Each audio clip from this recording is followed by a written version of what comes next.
Le Grand Dialogue. Sigi Kafoba. Edouani Ouamakaran. Le Grand Dialogue, l'émission des débats du studio Tamani sur votre radio. Chenni Beri. Haloud Maoudi. Chenni Beri. Sigi Kafoba. Le Grand Dialogue.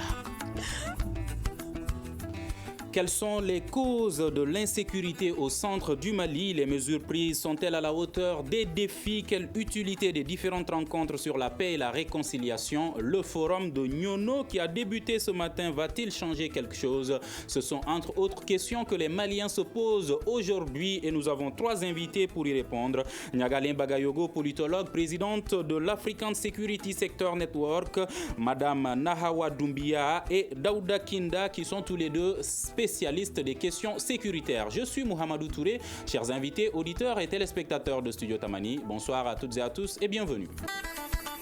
Le Grand Dialogue. Plusieurs morts ont été enregistrés cette semaine encore à travers le pays. Quelles sont les causes de cette insécurité que vit le Mali? Nyagalin Bagayogo, avez-vous une idée des causes de cette insécurité dans le pays? Bonsoir. Je pense qu'il est extrêmement important avant tout de considérer que les causes de l'insécurité au Mali et dans le Sahel plus généralement sont multiformes. Il est, à mon avis, très difficile d'avoir des explications monocausales de la situation actuelle, qui est à la fois caractérisée par des violences qui émanent en effet de groupes djihadistes, mais qui eux-mêmes ne se réfèrent pas ni aux mêmes rhétoriques, ni aux mêmes méthodes. Elles émanent également, ces violences, d'acteurs communautaires, notamment qui s'affrontent dans le cadre de groupes d'autodéfense ou de milices communautarisées. Elles émanent également de groupes ou d'individus armés non identifiés qui se livrent à des activités criminelles et violentes et s'attaquent non seulement aux personnes mais également à leurs biens. Et ces violences peuvent également parfois émaner de certains éléments ou de certaines unités des forces de défense et de sécurité. Mais dans tous les cas, on s'aperçoit que ce sont malheureusement avant tout les civils qui sont les premières victimes de l'ensemble de ces violences. Et cette semaine, il y a eu plus de 10 morts qui ont été enregistrés à travers le pays. On va écouter ce reportage de Ousmane Nialibouli sur la question.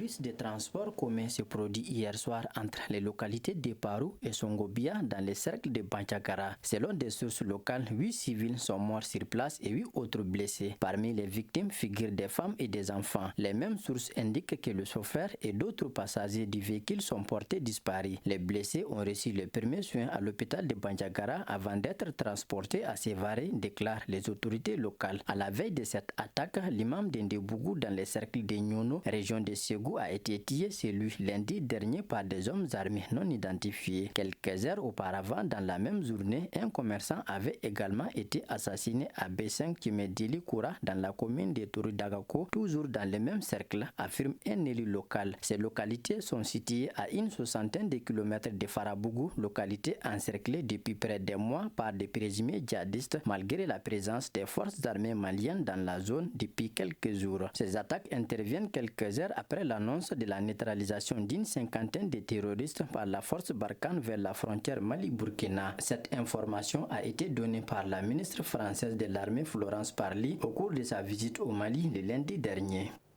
Daouda Kinda, bonsoir. On parlait tout de suite des causes de cette insécurité. Des morts sont enregistrées cette semaine encore, notamment dans le centre du pays.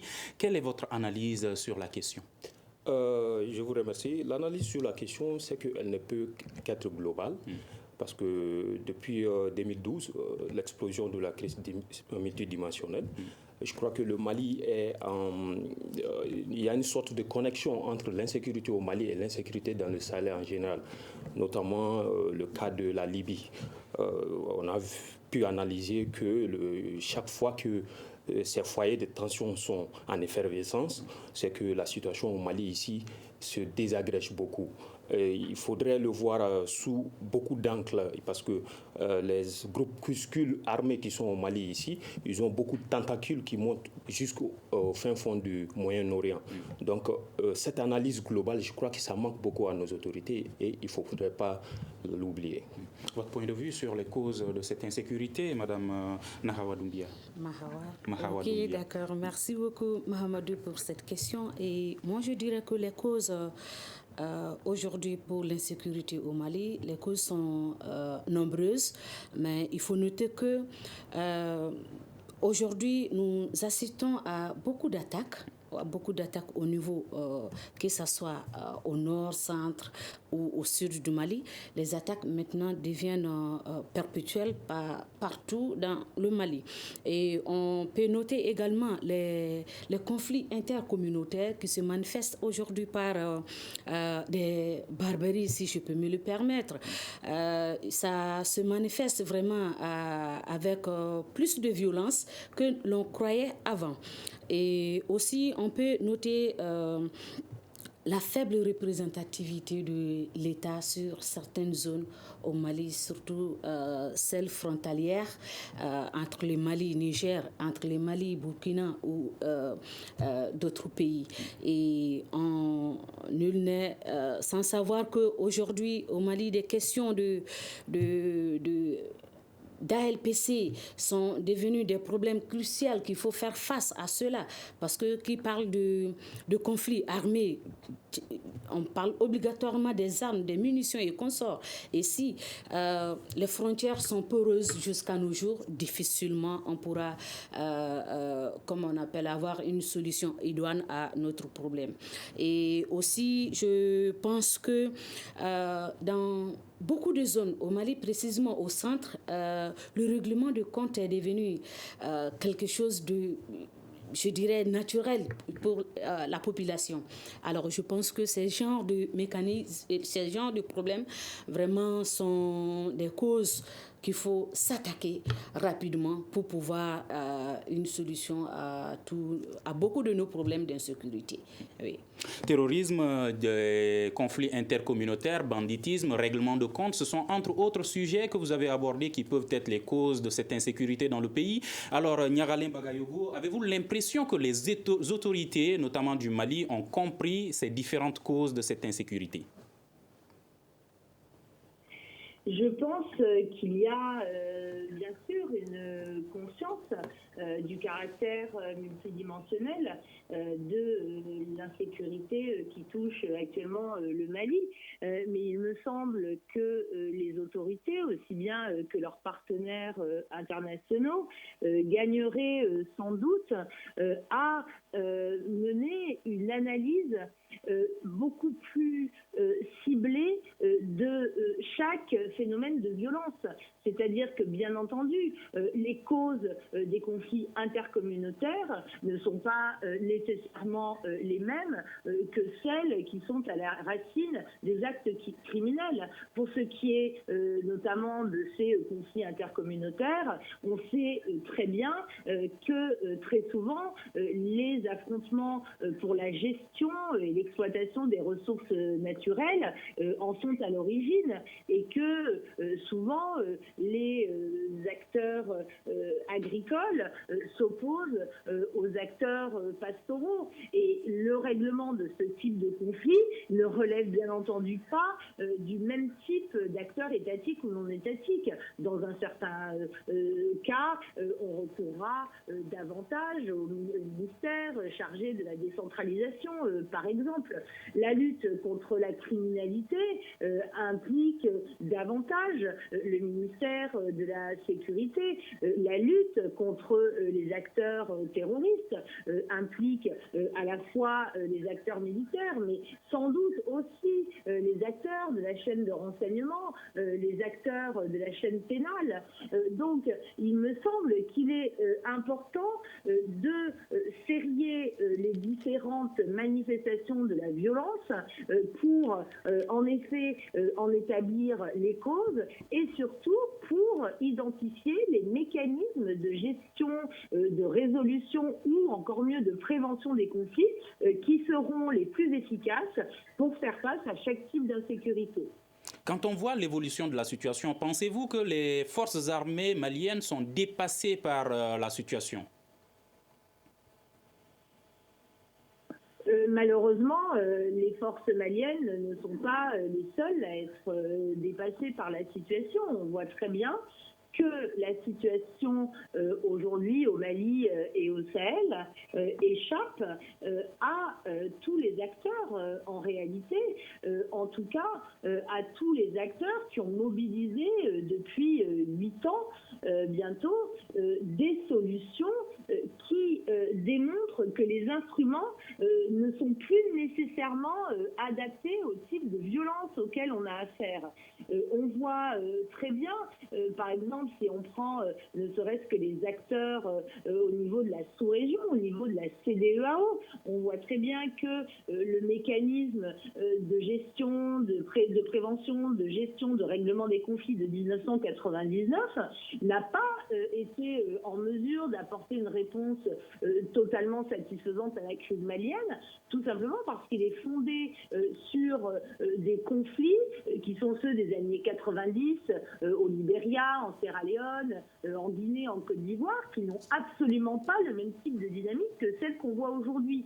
On voit également qu'une mission de maintien de la paix comme la MINUSMA peine également à faire face à l'insécurité qui touche le pays. Il en va de même pour les missions de l'Union européenne, qu'il s'agisse de la mission IUTM, de la mission ECAP, dont on voit très bien que les entraînements n'ont pas suffi à renforcer de manière efficace le rôle des forces nationales en matière de lutte contre l'insécurité. Et enfin, bien entendu, les forces maliennes sont, comme les autres acteurs, aux prises avec un type de conflit qui leur échappe en partie.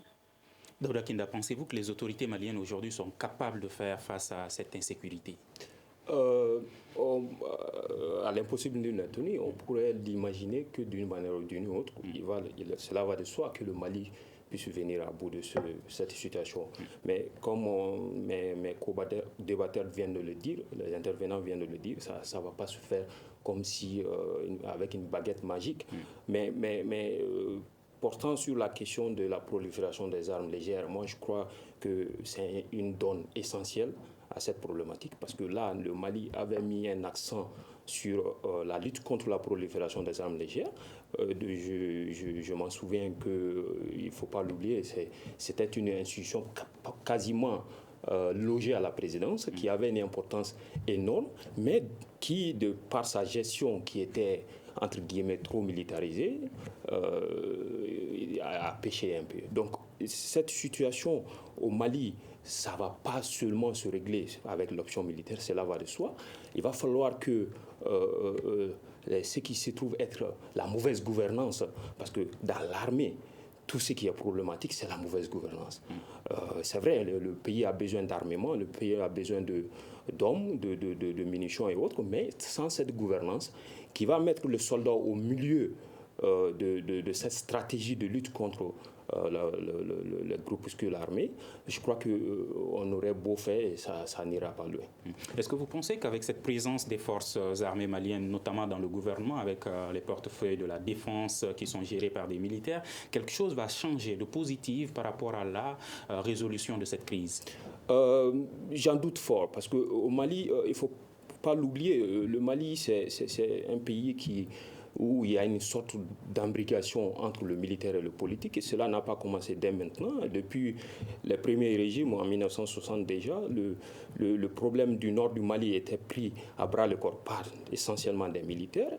Le régime de Moussa Traoré aussi avait complètement militarisé le problème du nord. Ce n'est pas seulement le problème du nord auquel on a à faire face, mais il ne faudrait pas l'oublier, à chaque fois que le militaire a endossé le tenue de la politique, il y a une sorte de cafouage, parce que il n'est pas anodin qu'on puisse dire que tous les gouvernements doivent être essentiellement civils. C'est que c'est le politique qui organise les directions et c'est les militaires qui doivent les exécuter. Et ce serait un peu iconoclaste que ces deux tendances se confondent en une seule. Je mets entre guillemets leur maîtrise du terrain qui est citée par certains, qui est saluée par certains observateurs également. Est-ce que vous pensez que cette maîtrise du terrain de forces armées maliennes, des militaires qui occupent certains postes ministériels aujourd'hui, pourrait être en plus? Oui, il y a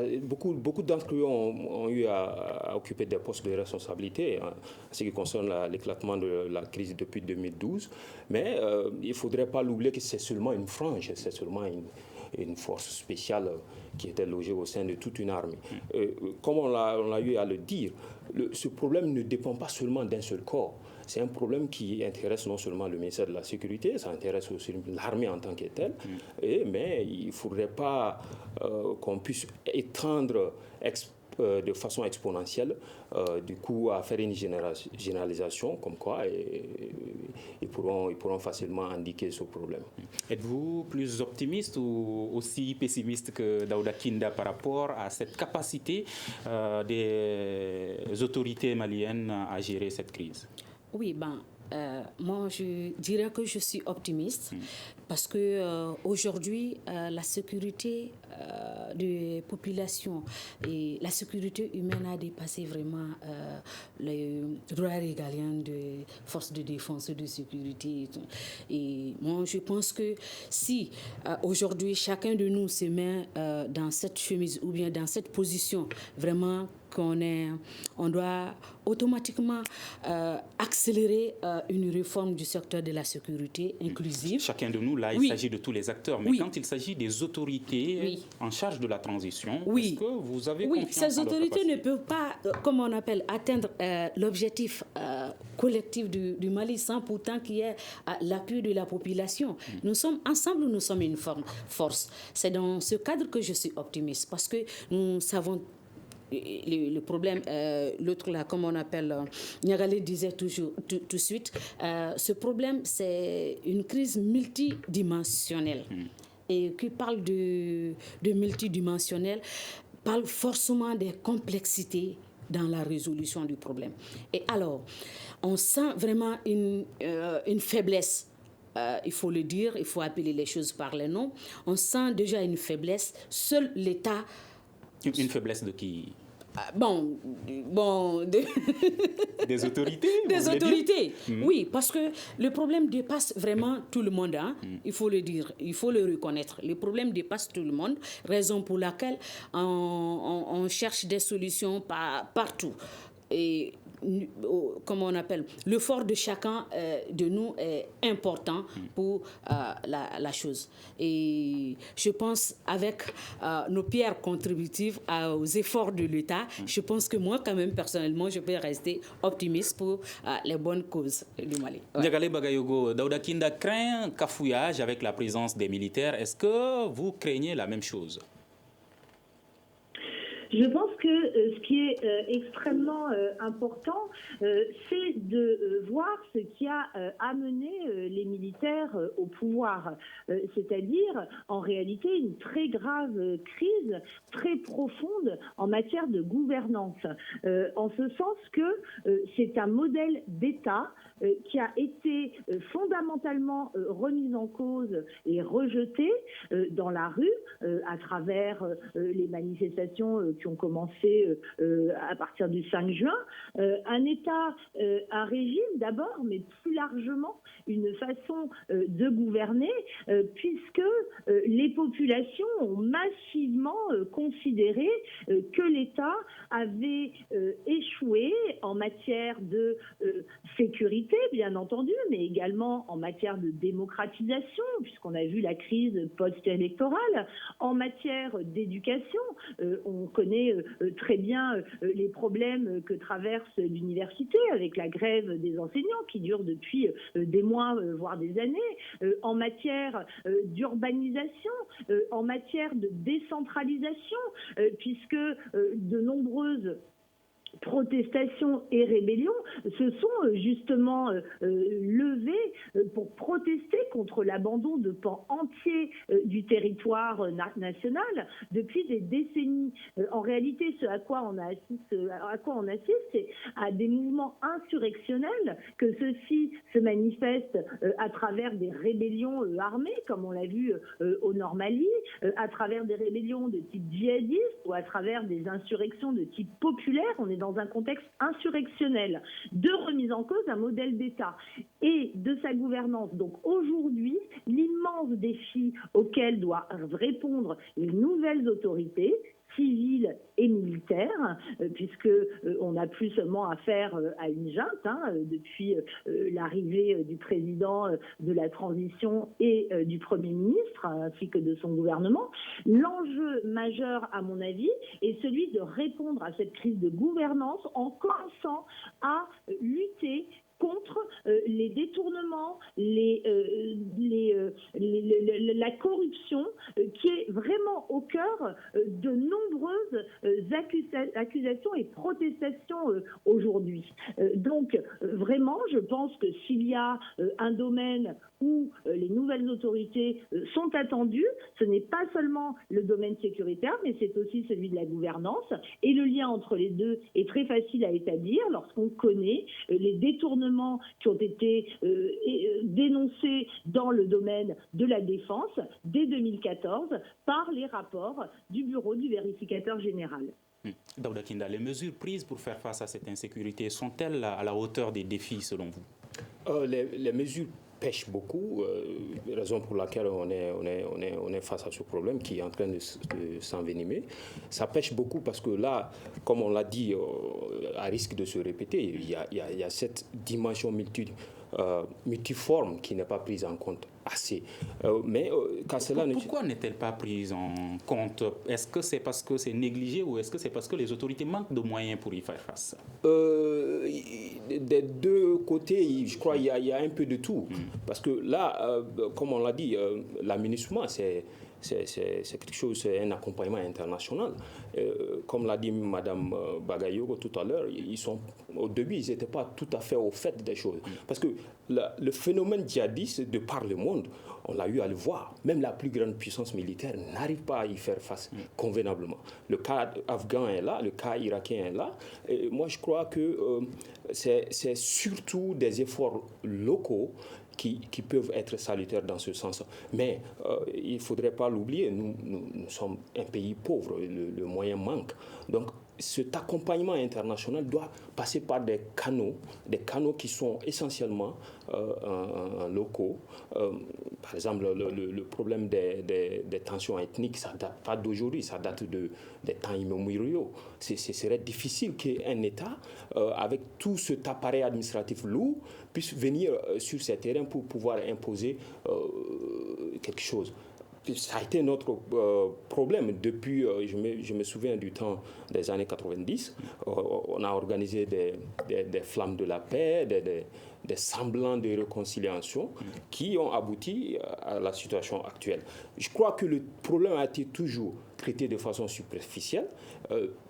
C'est vrai, le Mali était seul en ce moment, mais avec l'appui de la communauté internationale, je crois qu'on doit y aller de fond. Mais concernant la junte, moi je crois que ce qui est là comme étant question brûlante pour la junte, c'est surtout l'accompagnement de la sous-région. Parce que le Mali ne peut pas s'extirper de ce problème sans l'accompagnement de la CEDEAO.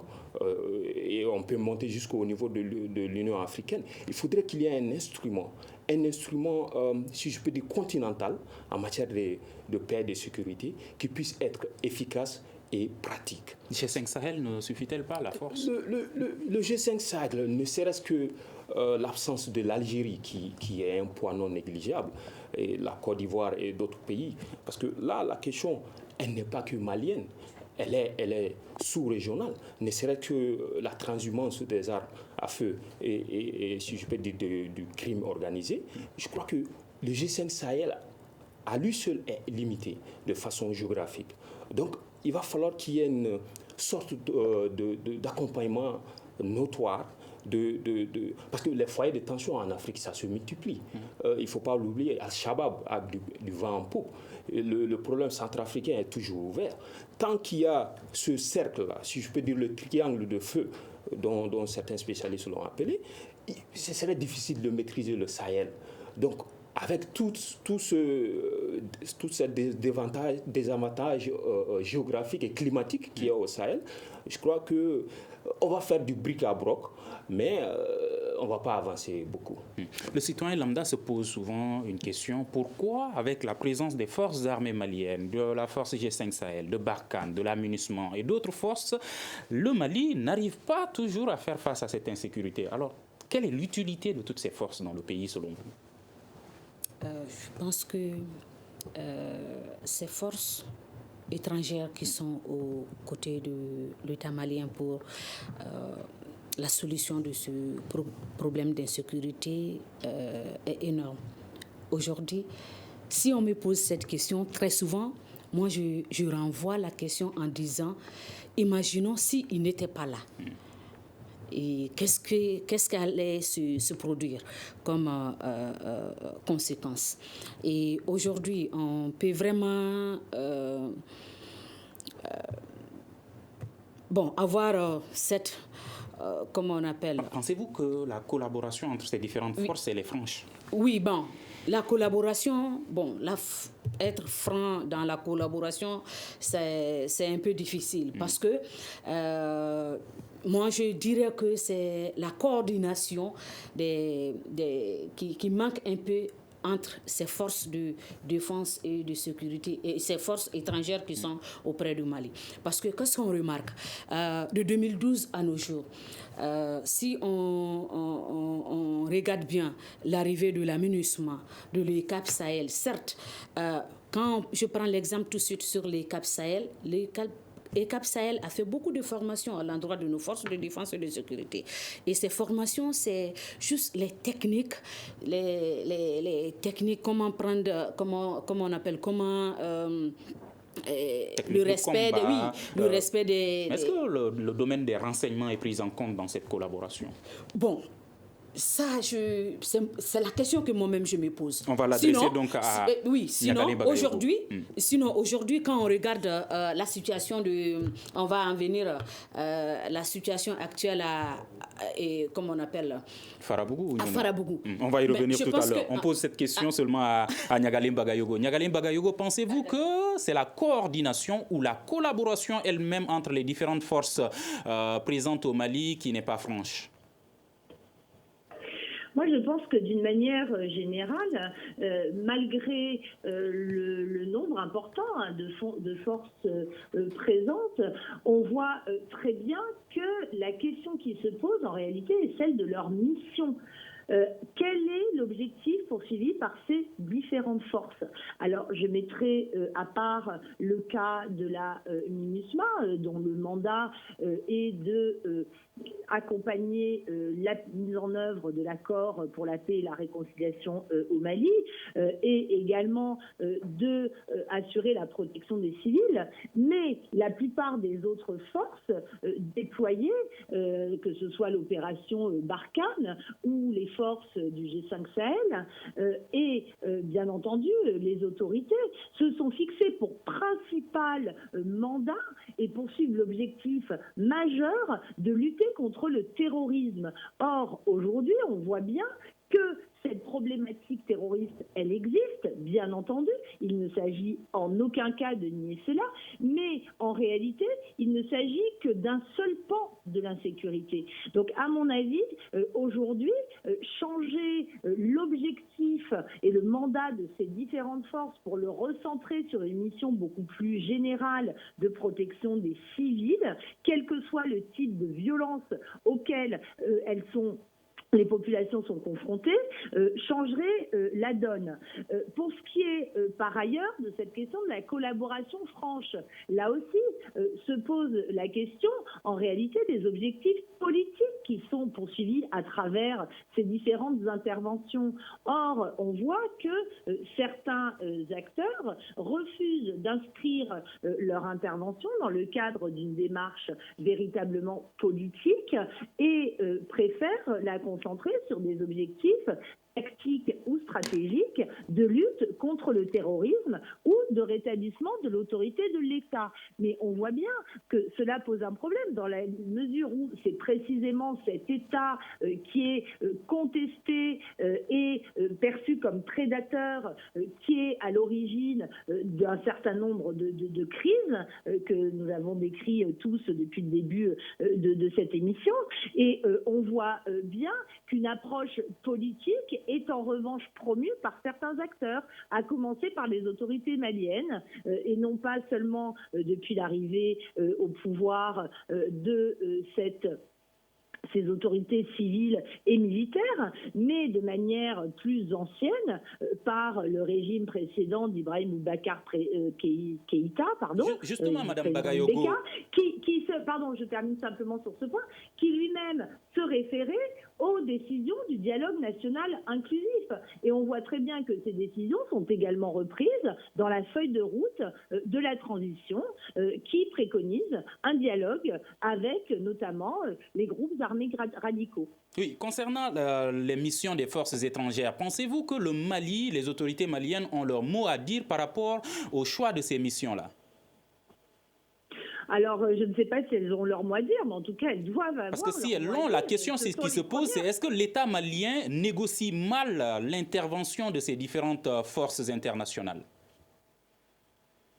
Alors, je pense que c'est une question particulièrement pertinente et particulièrement sensible, mais moi, il me semble évident que c'est avant tout aux autorités maliennes de définir le cadre politique dans lequel doivent s'inscrire l'ensemble des interventions qui se situent sur son territoire. D'ailleurs, la plupart des partenaires internationaux ne peuvent être présents au Mali que parce qu'ils ont été à l'origine appelés par les autorités maliennes en 2012. Alors des autorités de transition, certes, mais ces appels ont été réitérés depuis. Aujourd'hui, il est certain qu'il y a une nécessité de mettre en cohérence les objectifs poursuivis, d'une part, d'un point de vue politique par les autorités maliennes et d'autre part par les partenaires internationaux. Et l'échange qui s'est produit lors de la visite du ministre français des Affaires étrangères avec le Premier ministre Mokhtar Ouane à propos de la question du dialogue avec certains leaders de groupes armés est à mon avis particulièrement éloquente de ce point de vue-là.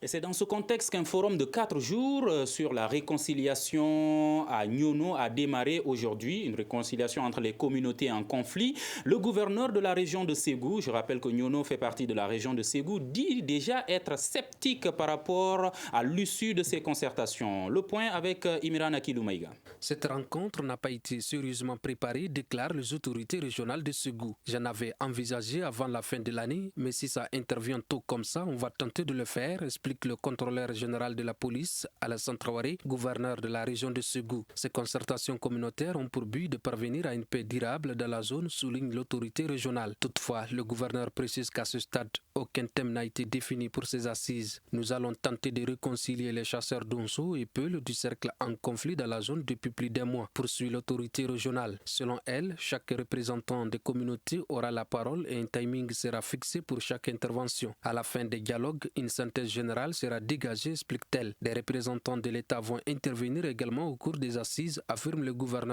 Pour la sécurité des participants, l'armée a été déjà déployée à Djabali. Elle est renforcée par une brigade de la gendarmerie et d'autres forces, rassure l'exécutif régional. Ces concertations se poursuivront jusqu'au 9 novembre prochain. Elles interviennent au moment où la situation sécuritaire dans le cercle de Nyono reste préoccupante. À Farabougou, les habitants restent bloqués dans leur zone à cause de la présence des djihadistes. L'imam du village de Indebougou aussi a été tué par des hommes armés non identifiés le 2 novembre dernier.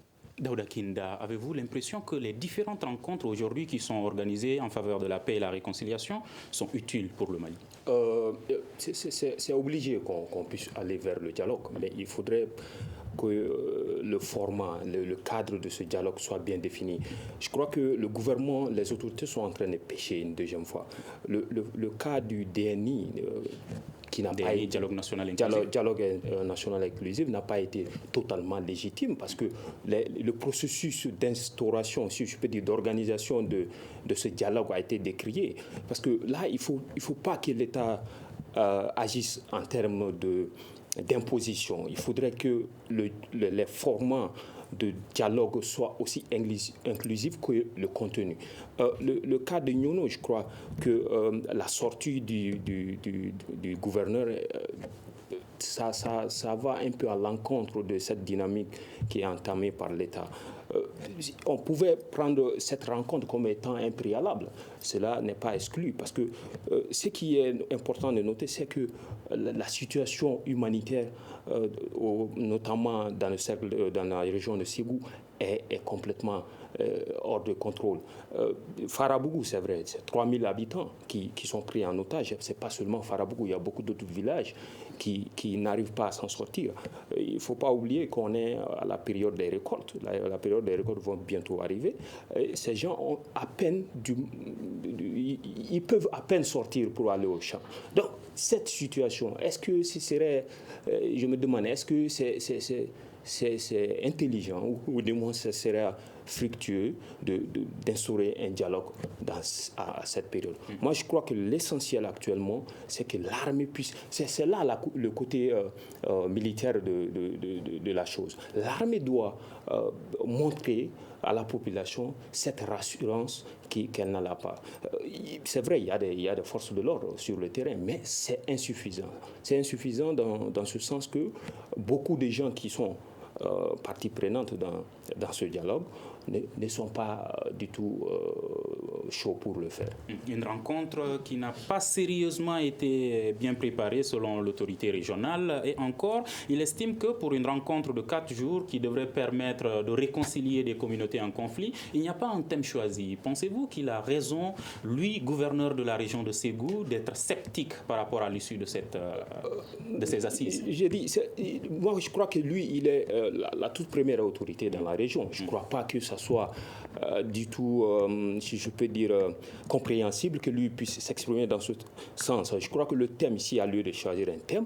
La toute première responsabilité relève de son département. Donc, je crois qu'il se tire une balle dans les pieds actuellement. Je crois il va falloir hâter un peu les choses parce que le gouvernement, la jeune... A-t-on l'impression que c'est lui qui a préparé cette rencontre parce qu'il dit qu'il avait envisagé d'organiser des rencontres, mais celle-ci est arrivée plus tôt que prévu? Oui, parce que cela est un engouement qui a été instauré par certaines franges de la population de Nyono. Moi, je crois que le rôle de l'État aussi, c'est d'accompagner un peu ces genres de mouvements populaires. C'est des localités, des notables de ces endroits qui ont initié cette idée. Moi, je crois que la moindre des choses pour lui, ça aurait été de les accompagner. De les accompagner en ce sens que l'organisation matérielle, et si on peut dire le manque de thèmes, les thématiques, c'était à lui je crois. Je crois qu'il y a un manque de coordination. Bamako n'était pas, si je peux dire, suffisamment imprégné de la chose pour pouvoir, si je peux dire, débloquer les fonds nécessaires pour pouvoir faire une organisation salutaire. Doumbia, quand vous faites une analyse sur le déroulement de ce forum qui a démarré aujourd'hui, cette intervention du gouverneur de la région de Ségou, qu'est-ce que la fin de cette rencontre vous inspire? Est-ce que vous êtes optimiste? Bon, pour le moment, avec la situation que traverse le pays, je pense que certes, la situation, tout le monde aujourd'hui a hâte de voir, de percer ce Mali comme un havre de paix aujourd'hui. Mais je pense que dans les résolutions, on doit être cohérent dans les organisations des activités. Alors, si on regarde aujourd'hui ce forum qui a débuté ce matin, bon, aujourd'hui, c'est dit dans l'agenda que c'est ce matin, mais on a compris vraiment que les choses ont commencé vers les 15 heures de la journée. Et alors, si on se réfère sur la salle du forum, de plus de plus de 100 personnes qui participent à un forum où on a tous les textes aujourd'hui au Mali qui parlent tout le temps de l'inclusivité dans la consolidation, dans le maintien de la paix au Mali. Et il n'y avait que 4 femmes officiellement invitées pour prendre part à ce forum. Et alors, il y avait juste 6 femmes, mais les 2 autres, l'une était de la presse et l'autre a voulu remplacer son chef étant empêché pour prendre part à l'activité. Et si les vrais acteurs ne sont pas impliqués dans la résolution, je pense qu'on va encore reculer. Et je pense qu'on peut, si les décideurs acceptent les erreurs et essayer de se pencher sur la résolution ou bien sur la réglementation de ces erreurs pour un intérêt commun, je pense que je resterai optimiste pour la situation. Bagayogo, quelles sont les limites des multiples rencontres qui sont organisées en faveur de la paix au Mali selon vous? Je dirais qu'elles sont peut-être trop articulées autour d'un modèle de pensée et de structure inspirée par des cadres internationaux. Je pense que ce qui est important aujourd'hui est peut-être de sortir de cette logique de termes de référence, de recommandations opérationnelles, de monitoring et évaluation qui, en réalité, ont été des instruments mobilisés par les partenaires internationaux, mais dont la situation aujourd'hui démontre totalement l'absence de pertinence dans un très grand nombre de cas. Moi, il me semble que le fait de revenir à des mécanismes de concertation au niveau local est extrêmement positif et selon moi, il ne faut pas que les acteurs maliens se privent de l'inventivité à laquelle ils sont en droit de prétendre et qu'ils sont en droit de faire valoir de manière légitime et sans doute pertinente. Donc je pense qu'aujourd'hui, il y a en effet de nombreuses initiatives qui tâtonnent. Certaines sont organisées dans un cadre formel, d'autres dans des cadres informels, mais je suis tout à fait d'accord avec mon collègue pour dire qu'à mon avis, c'est en effet du niveau local que viendront les solutions, tout simplement parce que les problématiques ne sont absolument pas les mêmes d'un endroit du territoire à un autre. Donc, moi, je pense que quel que soit le résultat de cette concertation organisée à Niono, même si elle échoue, je pense qu'il est très positif que les acteurs locaux se saisissent eux-mêmes de leur propre sécurité, de leur propre paix et des solutions avec les groupes qu'ils ont d'autodéfense, envie de voir mises en œuvre. Avec les groupes d'autodéfense? Mais ça fait effectivement partie des discussions. Moi, il me semble qu'il doit y avoir un critère absolument incontournable, c'est celui du respect de la dignité et de la vie des populations. Et que les acteurs qui se rendent coupables d'exactions envers ces populations, envers ces civils, devraient être exclus des discussions. Mais les mécanismes en tant que tels ne sont pas forcément à exclure dans la mesure où ils s'inscrivent dans le cadre du respect des droits les plus élémentaires de la personne. Daouda Kinda, rapidement, pensez-vous que ce forum de Niono va changer quelque chose par rapport au conflit intercommunautaire à Niono? À défaut de changer quelque chose, je crois que c'est un pas énorme. Si je peux dire, ça peut servir de laboratoire parce que là, et moi, je vois un forum du genre dans le Liptako-Gourma, je vois un forum du genre dans le septentrion malien. Donc, je crois que ces genres d'initiatives, on ne va pas cesser de le répéter, ça va être porteur. Rapidement, quelques secondes. Pensez-vous également que ça pourra changer quelque chose? Effectivement, si les acteurs qui sont là, s'ils se parlent franchement et mettre le Mali au devant du tout, je pense que ça va changer beaucoup de choses. Merci à nos invités. Niagalé Bagayogo, politologue, présidente de l'African Security Sector Network, Madame Mahawa Doumbia et Daouda Kinda, qui sont tous les deux spécialistes des questions sécuritaires. Je suis Mohamedou Touré à la régie vidéo et audio, Salim Djouara, Seydoun Daoua et Peting Diara. On se retrouve demain pour un prochain numéro du Grand Dialogue de Studio Tamani. Le Grand Dialogue. Sigi Kafoba. Edouani wa Makaran. Le Grand Dialogue, l'émission des débats du Studio Tamani sur votre radio. Chenni Beri. Chenni Beri. Sigi Kafoba. Le Grand Dialogue.